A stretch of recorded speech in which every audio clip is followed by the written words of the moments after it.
जय गुरु जी संगत जी, गुरु जी की प्यारी संगत को जय गुरु जी, प्यारे गुरु जी को कोटि कोटि प्रणाम।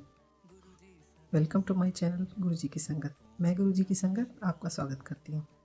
तो संगत जी, आज मैं आपको अपने सत्संग के बारे में बताऊंगी कि मैं गुरु जी के सत्संग में मैंने कैसे जाना शुरू किया, मुझे संगत कैसे मिली। तो संगत जी, आज छोटा सा परिचय मैं आपको दूंगी अपना। मेरा नाम पिंकी सागर है। मैं एक टीचर हूँ और मैं गोरखपुर में पोस्टेड हूँ, गोरखपुर में रहती हूँ। तो यहाँ पे जनरली जैसे पहले मुझे नहीं मालूम था गुरुजी से जुड़े हुए, वैसे भी मुझे अभी कुछ ही समय हुआ है, लास्ट ईयर 2024 जुलाई से। उसके बाद मुझे जैसे सबको होता है गुरुजी से मिलने की क्रेविंग, गुरुजी मिलवा दीजिए मिलवा दीजिए, कैसे हम सत्संग होता है, कैसे सत्संग सुनते थे, कैसे बड़ी मंदिर जाएं, हर चीज़ के लिए बड़ी क्रेविंग होती है। बड़ा मन करता है गुरुजी बस कैसे भी करके बस होता रहे, आपके नज़ारे देखते रहें, गुरु जी की महिमा में लीन रहते हैं, उन्हीं के संग सत्संग, उन्हीं की बातें, उन्हीं के विचार, अलग ही दुनिया हो जाती है। तो सेम मेरा भी चल रहा था। तो मैं डेली गुरु जी से बोलती थी कि गुरु जी मुझे भी सत्संग अटेंड करना है, और यहाँ तो संगत है नहीं, यहाँ तो सत्संग होते नहीं है, मैं कैसे सत्संग अटेंड करूँगी, और दिल्ली तो पता नहीं कब जाना होगा। बेसिकली मैं दिल्ली से ही बिलोंग करती हूँ, मेरी स्कूलिंग, स्टडी और बॉर्न एंड ब्रॉट अप सब दिल्ली से ही है। लेकिन अभी मैं यहाँ पे हूँ तो यहाँ कोई सत्संग होता नहीं था, मतलब ऐसा मुझे लगता था कि यहाँ सत्संग नहीं होता था। तो मैंने गुरु से कहा, मैंने कहा गुरु जी मुझे तो सत्संग अटेंड करना है, कैसे भी करना है, मेरा तो मन नहीं लग रहा, बड़े मंदिर पता नहीं कब जाएंगे, और शायद इसका मतलब सत्संग तो हम कभी अटेंड नहीं कर पाएंगे, गुरु जी रास्ता बनाइए। तो मैंने जो है गूगल पे सर्च किया कि गुरु जी की संगत इन गोरखपुर। तो कोई मैसेज नहीं आया, मतलब कोई इन्फॉर्मेशन नहीं थी इसके रिगार्डिंग। तो फिर मैं बड़ी सैड हो गई, मैंने कहा गुरु जी कुछ तो, ये तो बड़ा ख़राब हो जाएगा, मुझे तो सत्संग अटेंड करना है, देखना है कैसे होता है आपका सत्संग। मतलब सब कुछ अभी सिर्फ जो है सत्संग में सुन रहे थे, बड़ी मंदिर के ऑफिशियल जितने भी मोस्टली सत्संग में सुनती थी तो उन्हें बताते थे ऐसे होता था, संगत ऐसे बैठती हैं, ऐसे गुरु जी का लंगर प्रसाद होता है, चाय प्रसाद होता है, सब कुछ सुन के बड़ा अच्छा लगता था। पर गुरु जी मुझे भी एक्सपीरियंस करना है, प्लीज़ मुझे भी एक्सपीरियंस। तो मैंने गुरु जी से बोला कि गुरु जी मुझे भी सत्संग अटेंड करना है, मुझे भी एक्सपीरियंस करना है। तो मैंने सर्च किया, उस रिगार्डिंग कोई इन्फॉर्मेशन मुझे नहीं मिली कुछ दिनों तक ऐसे ही। फिर मैंने वापस से सर्च किया तो उसमें एक पेज आया, फेसबुक पे मैंने सर्च किया तो उसमें एक पेज निकल के आया जिसमें कोई फ़ोन नंबर नहीं था, कुछ कोई इन्फॉर्मेशन नहीं थी, बट उस पर पोस्ट थी। उन पोस्ट में एक इनविटेशन कार्ड था, इनविटेशन कार्ड पे 3 नंबर लिखे हुए थे, और मैंने जो है फर्स्ट नंबर डायल कर दिया, और वो नंबर सॉरी मतलब नॉट वर्किंग था वो। मैं सैड हो गई, मैंने कहा गुरु जी अब क्या, मैं छोड़ दिया। मैंने कहा इसका मतलब सारे ही ऐसे, मैंने 2 नंबर बाकी ट्राई भी नहीं किया, सारे ही ऐसे होंगे आई थॉट, तो छोड़ दिया। उसके बाद फिर मैंने वापस से ट्राई किया तो फिर से मुझे एक नया इनविटेशन दिखाई दिया। उस समय शायद वो गुरु जी का बर्थडे वाला और गुरु पूर्णिमा का सत्संग का शायद इनविटेशन था वो मैंने जो है देखा। फिर मैंने फर्स्ट वाला नहीं, इस बार मैंने एक अंकल जी थे उनका संगत थे, उनका नंबर ट्राई किया और वो लग गया, वो नंबर लग गया। मैंने उनको सेव करके व्हाट्सएप पे मैसेज भेजा, मैंने कहा हाँ जी जय गुरु जी, और मैं गोरखपुर से ही हूँ, तो क्या आप मतलब गोरखपुर से हैं और यहाँ गुरु जी का सत्संग होता है? तो उन्होंने कहा हाँ जी बिल्कुल होता है, और हाँ मैं गोरखपुर से ही हूँ। तो मुझे बड़ा अच्छा लगा, मैंने कहा गुरु जी ये तो शुक्राना गुरु जी। फिर उसके बाद जो है मैंने उनसे बात की, बात हुई तो मैंने कहा ठीक है, मैं भी अभी गुरु जी से नई नई जुड़ी हूँ और मैं भी सत्संग में आना चाहती हूँ। उन्होंने कहा मोस्ट वेलकम। मैंने कहा प्लीज़ आप जब भी नेक्स्ट सत्संग होगा तो आप मुझे ज़रूर बुलाइएगा। उन्होंने कहा बिल्कुल बुलाएंगे। उस टाइम 23 अगस्त था शायद उस दिन, 23 या 22 अगस्त था।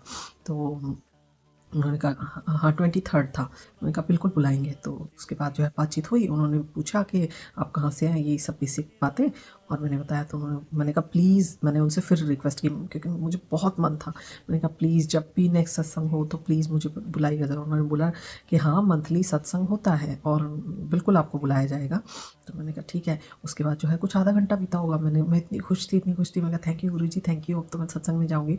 आधा घंटे बाद उनका अंकल जी का मैसेज आया, उन्होंने बोला कि मैम आप जो है अभी परसों मतलब एक सत्संग है, 24 को एक सत्संग है, मतलब आपका, उन्होंने पूछा कि आपका क्या मतलब रूटीन होता है, आप कितने बजे घर पहुंचती हैं, ये सब टाइमिंग्स वगैरह। तो मैंने कहा मैं तो संडे फ्री होती हूँ। उन्होंने कहा कि अच्छा एक सत्संग कल है, तो कल आप आ सकती हैं?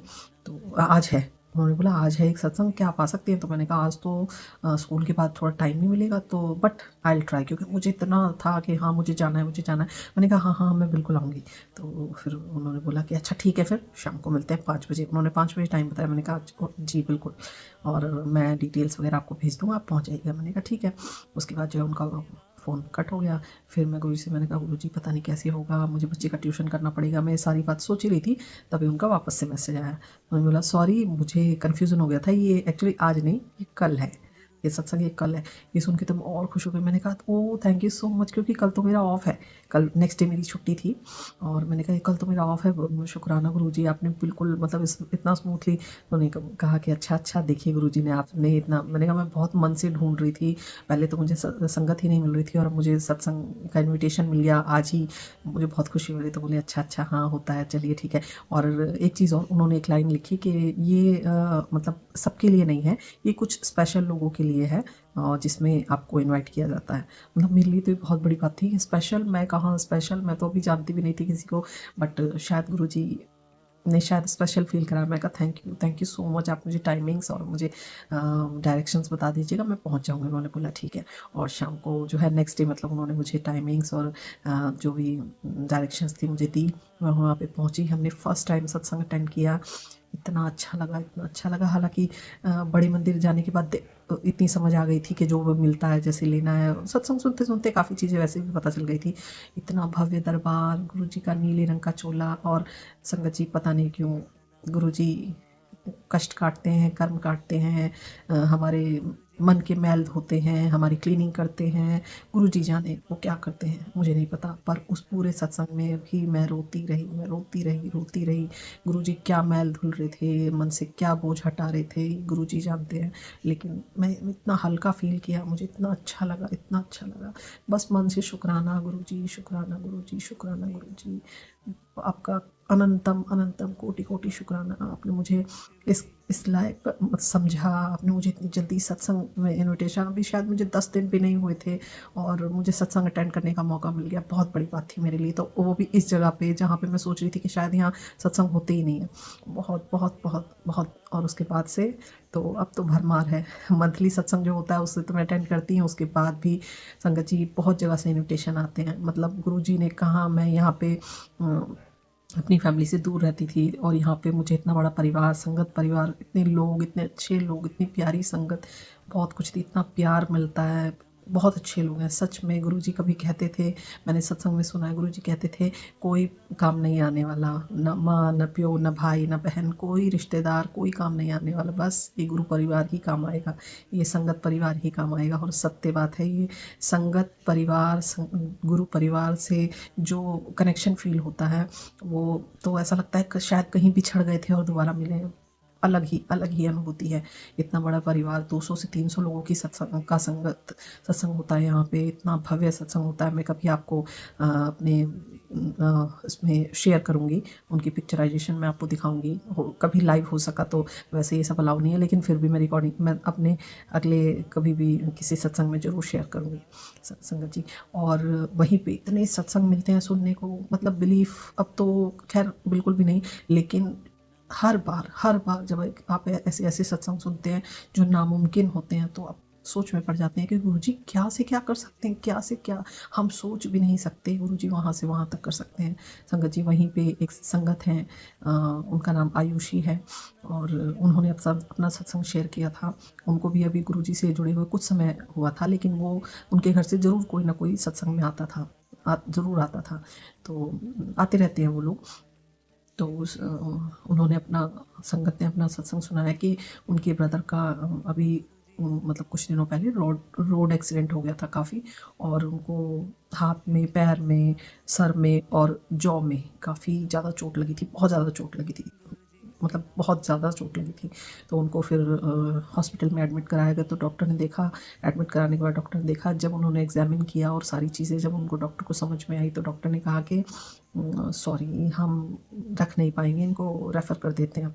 और बहुत ज़्यादा, क्योंकि डॉक्टर के अकॉर्डिंग उनकी कंडीशन काफ़ी क्रिटिकल थी, काफ़ी ज़्यादा क्रिटिकल, कि बहुत ज़्यादा हम नहीं रख पाएंगे, सॉरी हम हैंडल नहीं कर पाएंगे। तो वो उनको जो है वो करने लगे, मतलब उनको रेफ़र करने की बात हो गई थी। तो उनकी जो सिस्टर हैं आयुषी, वो गुरुजी से वो आती रहती थी, उनके पास गुरुजी का ब्रेसलेट था, ब्लेसिंग्स थी, तो उन्होंने वो ब्रेसलेट निकाल के अपने भाई के हाथ में पहना दिया और गुरुजी से बस अरदास करती रही कि गुरुजी आपके दर पे आके भी अगर ऐसा हो तो क्या हो, तो प्लीज़ हेल्प करिए, मदद करिए। वो गुरुजी से अरदास जैसे भी करती रह रही थी, तो गुरुजी ने अपनी मतलब कृपा दृष्टि की, और डॉक्टर्स जहाँ उनको रेफ़र करने वाले थे, जो वो इसलिए कि वो रेफ़र कर, उन्होंने बोला कि अच्छा ठीक है एक दिन देख लेते हैं, क्योंकि वो लड़का उस कंडीशन में था कि अगर वो रेफ़र करके एम्बुलेंस में जाते तो शायद वो एम्बुलेंस में ले जाने की कंडीशन भी नहीं थी, बहुत ज़्यादा फ्रैक्चर्स, बहुत ज़्यादा चोट लगी थी उनको।